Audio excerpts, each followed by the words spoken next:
Good morning. This is Sunday, December the 20th. We have our first snowstorm of the season.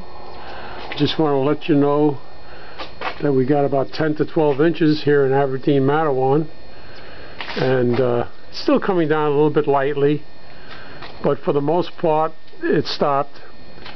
As you can see, there are a lot of drifts. The snow is holding off the roofs, but it looks pretty. They've been plowing all night, and we'll just have to sit and wait it out.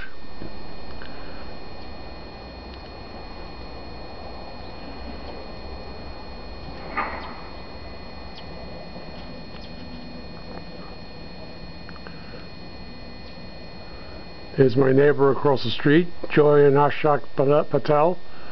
Everybody's sleeping still.